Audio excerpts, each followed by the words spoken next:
My, is that gorgeous? Look at that.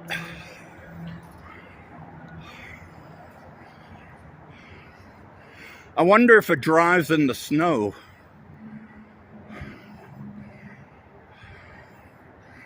I'm down here on Gay Street today. December 11. And today we had our first snowfall of the winter here in Knoxville. My, that thing looks like it'll drive through a Cormac McCarthy sort of nuclear landscape.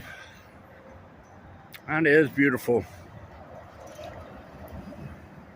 I am standing here outside the Knoxville History Project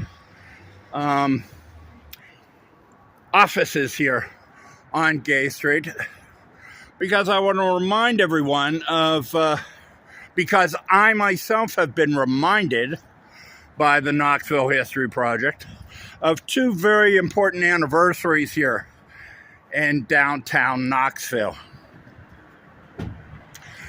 Both these dates both these anniversaries are on December 11th and December 12th of the calendar year.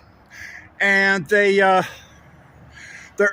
anniversaries of two men of arts and letters from Knoxville, Tennessee. Glad I can say that now, thanks to Bob Dylan winning the Nobel Prize for Literature. I feel safe in announcing that.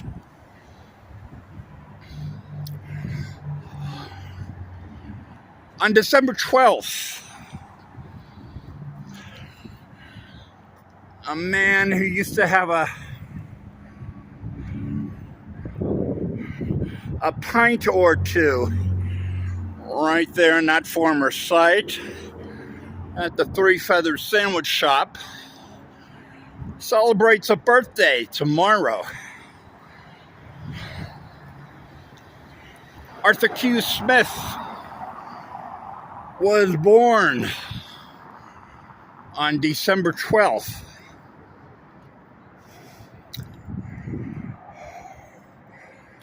In Griffin, Georgia.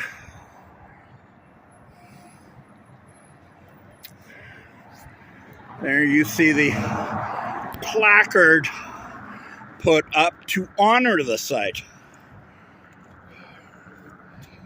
of the Three Sandwich Shop, where Arthur Q. Smith,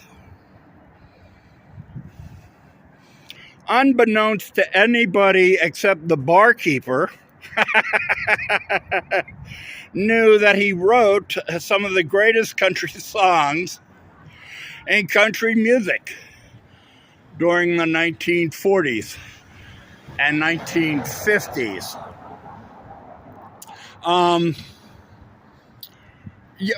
While I'm here, you see that placard there?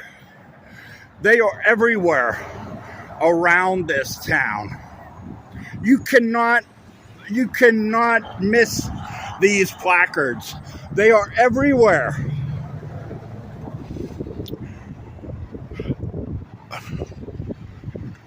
Around Knoxville.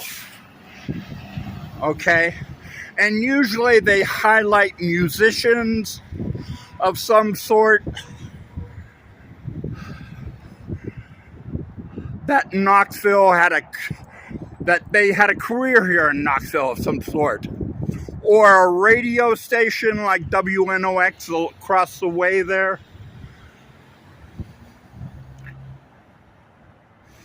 They are all over downtown Knoxville.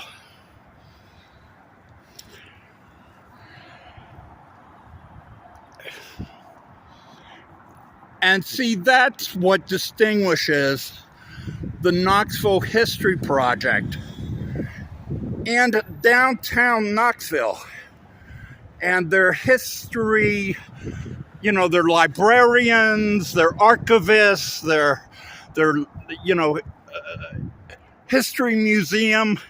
This is how Knoxville differs from many other cities that I've been in. I recently posted about King Records in Cincinnati, Ohio. I spent close to a year in Cincinnati, Ohio. And it was only by way of learning about Arthur Q. Smith in Knoxville did I ever learn about King Records in Cincinnati, Ohio. You go through Cincinnati, there are no placards. There are no street raps honoring local artists like Buford Delaney.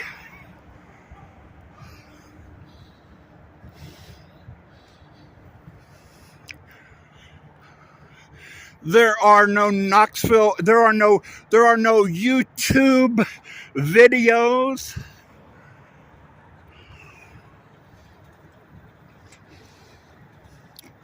There are no podcasts.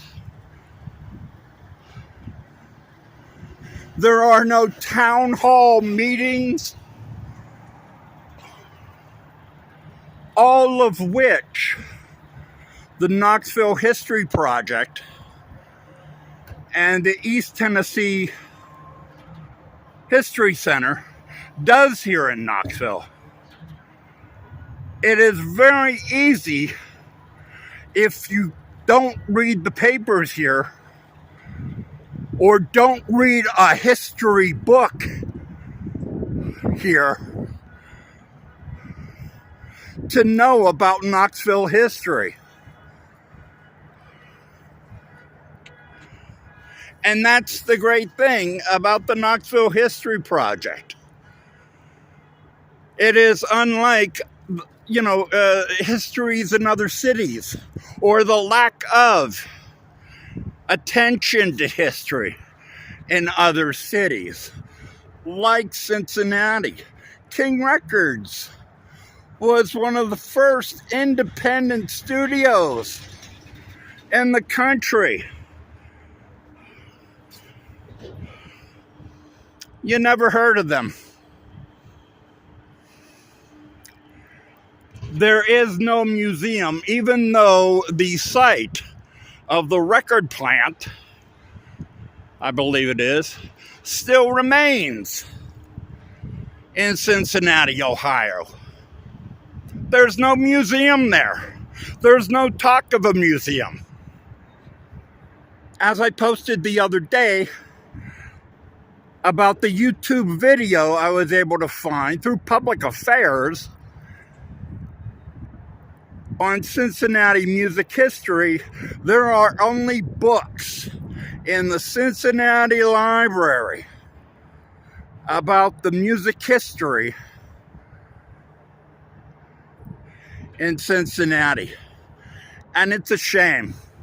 It is a real shame, because a lot of people are missing out on it.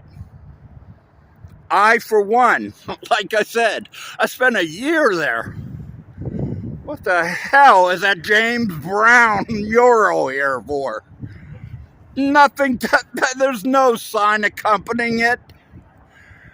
What is a Herzog studio? I don't know. I know I can buy expensive guitars in there now. And I got some young guy looking depressed saying there's nothing left of the studio.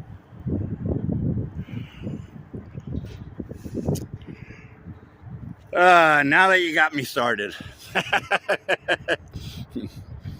Today, December 11th, marks the sad anniversary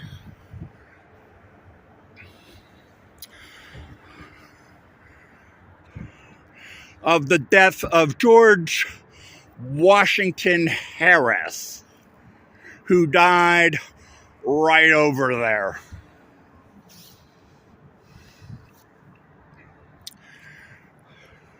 Now you're probably wondering who George Washington Harris is. George Washington Harris was, well, he was a jack of trades, actually. He was born in Pittsburgh, PA, came with his brother at the age of 4 to Knoxville, Tennessee, who was opening a jewelry store here. Old George Washington Harris did everything while in Knoxville. He was a steamboat pilot. It was a miner, I believe, at one time. But for history's sake, for legacy's sake, for the American literary scene, George Washington Harris created a character called Sut Lovingood prior to the Civil War, which was sort of a fool, sort of a tall tale teller who spoke in the vernacular.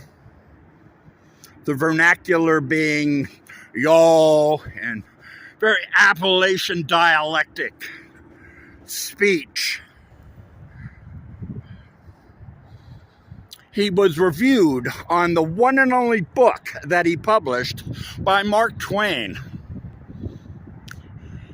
You want to talk about humorous? You want to talk about a man who knew how to write in the vernacular? Mark Twain reviewed the book and loved it. He enjoyed the humor of Sut Lovingood, this character created by George Washington Harris, here from Knoxville, Tennessee. Of course, the Sut Lovingood character would influence many Southern writers. Among them, William Faulkner, Flannery O'Connor, in a lighter tone, and Cormac McCarthy.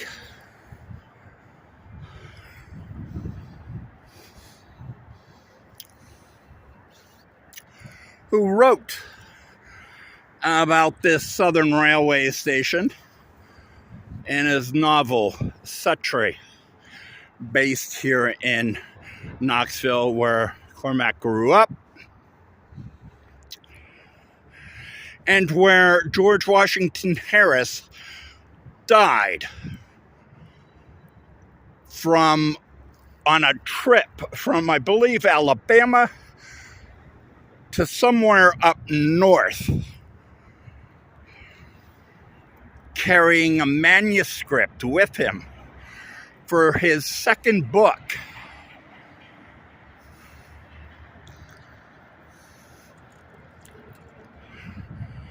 George Washington Harris was taken off the train, ironically, where he made his fame, his hometown of Knoxville, during a stop here, and he would later die across the street there at the Atkins Hotel, not far from the Regal Hotel that Cormac McCarthy made famous in his novel Suttree. So 2 anniversaries here in December.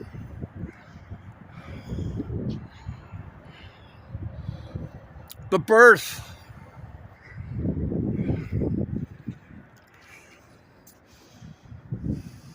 of Arthur Q. Smith, or as his mother knew him, James Pritchett, and the death of George Washington Harris,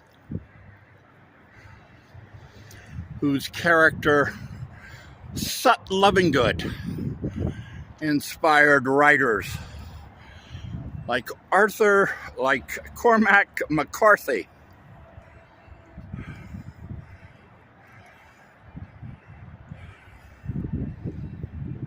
And if you're wondering, no. Cormac McCarthy did not name the character Suttree, this homeless, wayfaring young man, after a Sut Lovingood. That was always the question posed to him. But he denies he used the name Suttree, or that he got the name Suttree from Sut Lovingood.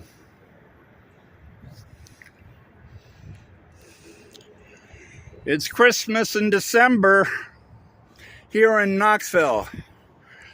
And thank you, Knoxville History Project, Jack Neely, and Bradley Reeves, most notably, for all that you have done to make the history here, musical or otherwise, known to all the people in very easy, accessible ways that they can understand.